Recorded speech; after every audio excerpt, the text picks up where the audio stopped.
What is going on? Welcome to this week's episode of the Second Strength Podcast. Wherever you're at, I hope you're doing well. Hope you are, I just hope you're happy. I'm doing great. If you haven't done so already, I always appreciate it if you go and leave a rating and a review for the show. I like 5 stars. If you want to give me 2 stars, that's fine. I would be a little bit sad, but I'll be all right. But anyway, so I'm grateful you're here. If wherever you're listening right now, if you are, I don't know, right now is the Summer Olympics. And so there are very few things that bring out like as much passion as, rooting for your home country. So I'm in the United States. Wherever you're at, I hope your country is doing good. I hope they are winning some medals and ultimately performing to their best. But I don't know, there's so much pride that comes along with the Olympics. But something that's always intrigued me about the Olympics is the medal ceremonies, and then really if they win or they lose, if they medal or they don't. And so I just finished watching the U.S. men's gymnastics team that they got a bronze medal, and then China was able to get the silver and Japan got the gold, I believe. And so but it's interesting watching the reactions of the different countries, whatever sport, but the reaction of the different countries or the different people as they get their gold, silver, and bronze. And there's actually been a study on this. And so what happened as I was watching, the United States was not supposed to podium. They weren't supposed to be there. And so they were euphoric that they got this bronze medal. China had a couple of mishaps on the high bar, and so they ended up slipping down and getting the silver medal instead of the gold. And so you saw the Japanese who were so ecstatic, so happy, and then you saw the Chinese who were disappointed, and then you saw the Americans who were ecstatic as well. And so there's actually something in psychology called counterfactual thinking. And today we are going to change your mindset, right? We're going to change the way you think about the world, the way you think about your achievements, the way you think about life. And we're going to do that by reframing the things that we're thinking about and reframing our successes and the results that we get. And so counterfactual thinking is all about comparing your objective, your achievement, your goal to what might have been. And so what happens in the Olympics is, and in this case, the Americans, they are comparing to what might have been. And what might have been is they might not have gotten a medal at all. And so they are euphoric and just as happy as can be because they got a bronze medal where they likely maybe shouldn't have gotten any medal at all. The Chinese, on the other hand, in this case, or the silver medalists will say they are usually happy, but not as happy as they could have been because they could have gotten the gold. And instead they ended up with silver. And so you see this, and there's actually been a study that they did with artificial intelligence where they took a look at the smiles of the people who were on the podiums receiving their medals at the time.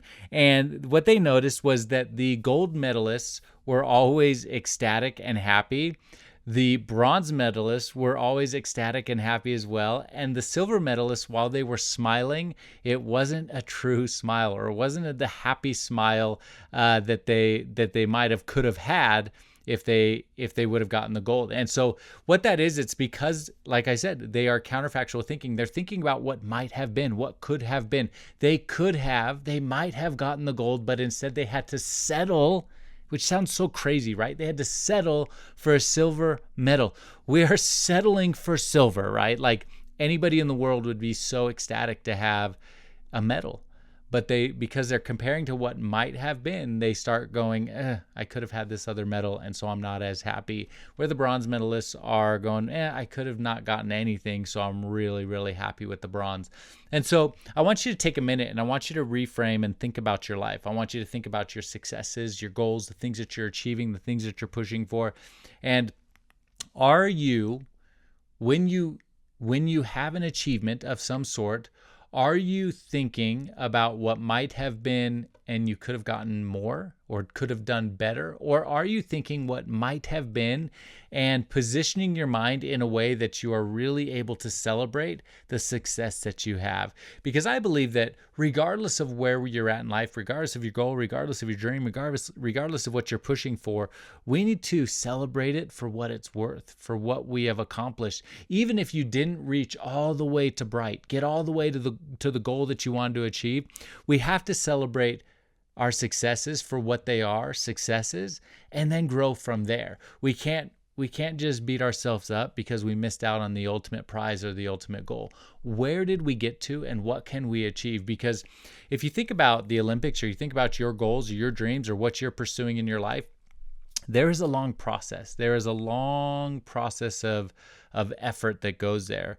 Even the people who make it to the Olympics are ecstatic when they make it to the Olympics. And yes, they're dreaming of gold medals and silvers and bronzes and the things that they want to accomplish. But there is so much achievement in even making it there. So don't count yourself out or sell yourself short on the achievement that the achievements that you've made up until now in your life. That's not fair to you, because the things that you've achieved, the things that you've made it through, the work that you've put in, the effort that you've put in, you've done incredible stuff. Celebrate it.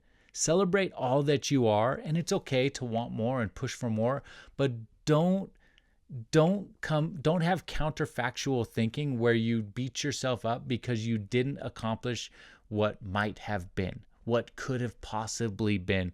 That's not fair to you. That's not fair to you. So today, I want you to take a minute.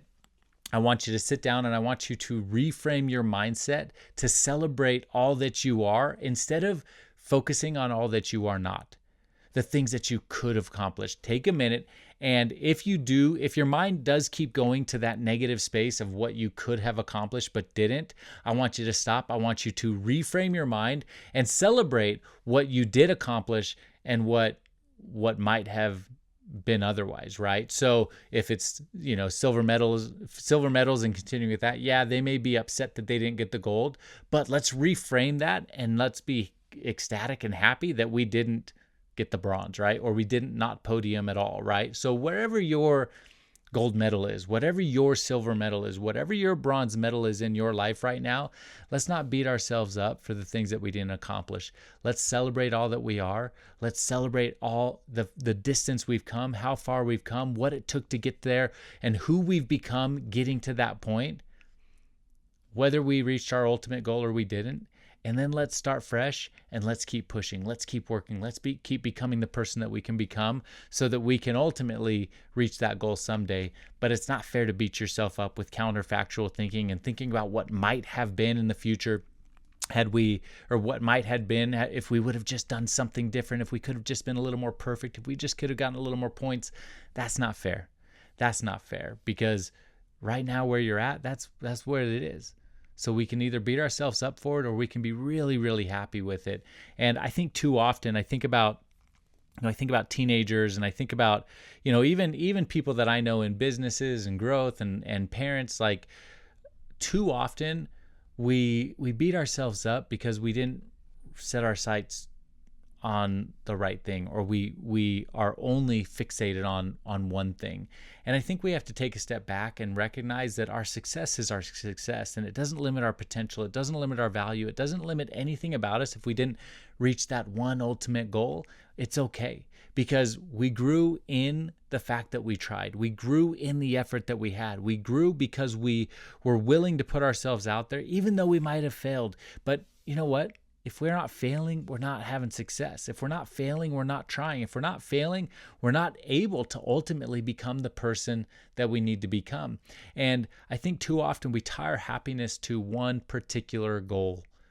Or, for these Olympians, those silver medalists, they tie their happiness to a gold medal.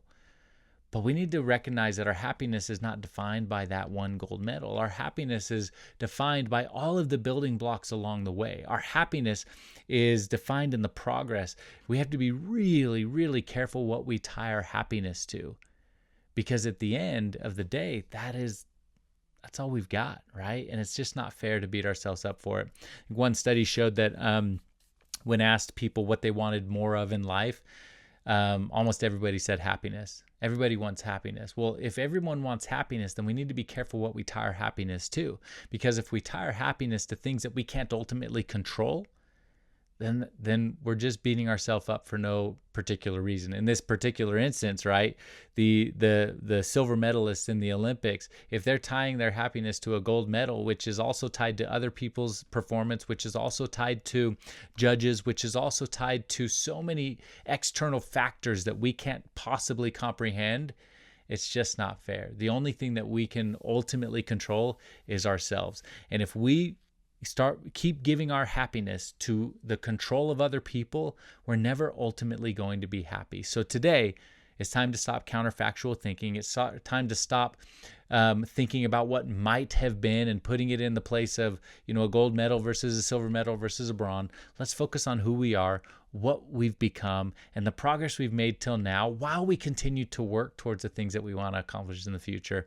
And I think when we do that, happiness is going to be much more internalized. It's going to be in things that we can control instead of all those things that we can't control. So I hope this helps you today. If it helps, share it with somebody, to whatever team you're rooting for in the Olympics. I hope that it goes well.